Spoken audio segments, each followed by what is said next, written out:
The graveyard here beside Holy Trinity Church in Sunderland's East End, it's now called 1719, is deceptively tranquil. It's a very empty place, it's peace and quiet itself.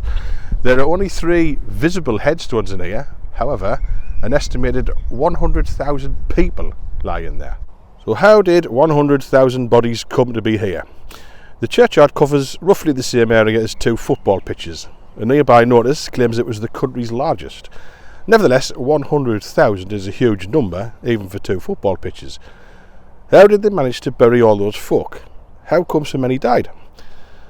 Firstly, the graveyard was used for 135 years. It opened for business, as it were, alongside the church in 1719. The last burial was in 1854. By then, legislation had forced Sunderland into creating purpose-built cemeteries. Bishop Wearmouth and Meighan Knowles. Still, that averages annually at 740. A great many for the population of Sunderland at the time, considerably less than it is now. One reason for this high mortality rate was cholera. Very popular, sweeping regularly throughout the population until 1860. The logistics of packing 100,000 people into here are very interesting, or to put it another way, gruesome. Many of the 100,000 aren't in coffins. They would make their final journey here in one, but were placed inside the grave and then the coffins reused.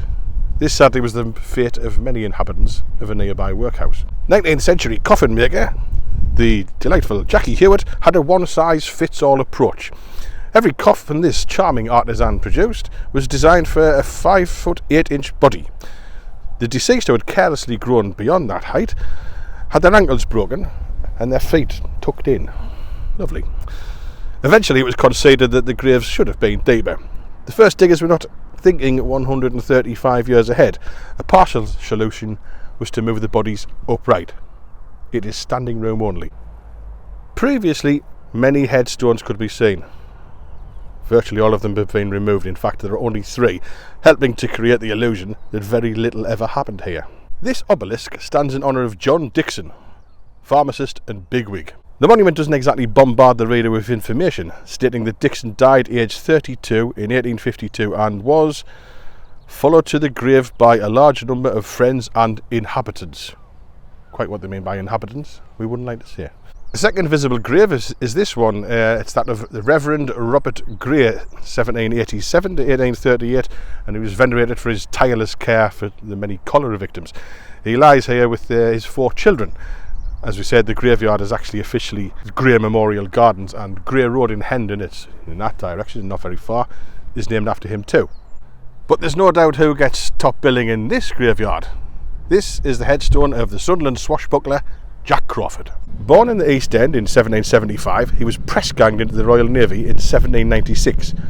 On October the 11th, the following year, aboard HMS Venerable, he was involved in the Britain versus Netherlands Battle of Camperdown off the Dutch coast.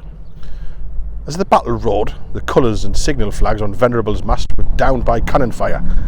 To quell fears of surrender, Jack Crawford clambered up the mainmast and nailed the flags back up in an "is that all you've got" gesture to the enemy. Hence the phrase, nailing your colours to the mast. He was later presented to George III and given £30 annual pension. Not bad then. However, he died penniless in Sunderland in 1831 and was buried in a pauper's grave. But after a public whip round in 1888, he was given the impressive headstone we can see today.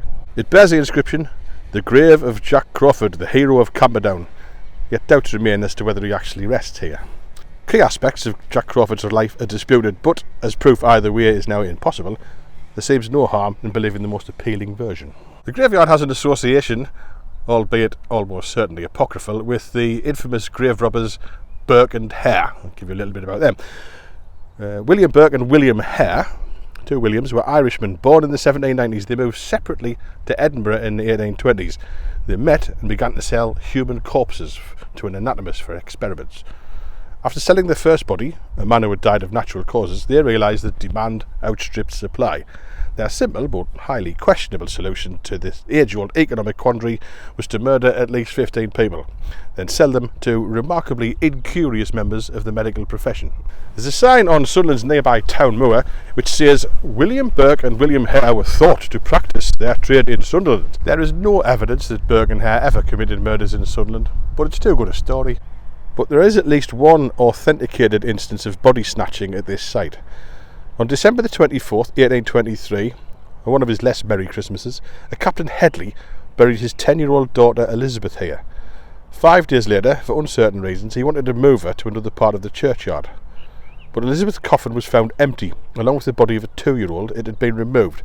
Suspicion fell upon 2 strangers, observed for a month, hanging around at funerals, and not just for the buffet.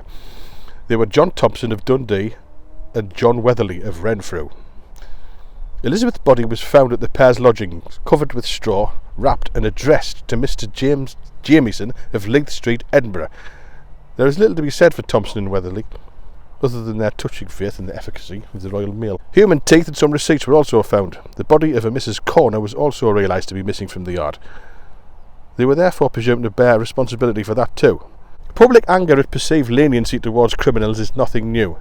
The pair were tried at Durham Sessions, sentenced to 3 months' imprisonment and fined 6pence each. A final mention must go to Mr. Page, who was Holy Trinity's official gravedigger in 1822. This one-legged gentleman could often be seen around Georgian Sunderland, hobbling along on his crutch, followed by his faithful assistant pushing a coffin barrow. He lived in Coronation Street, not far from here.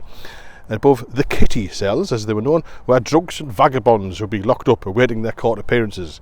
Mr. Page was distinctly unpopular among the drunk and vagabond community, as he was often keeping them awake by, possibly deliberately, clumping around noisily upstairs as he walked around on his crutch.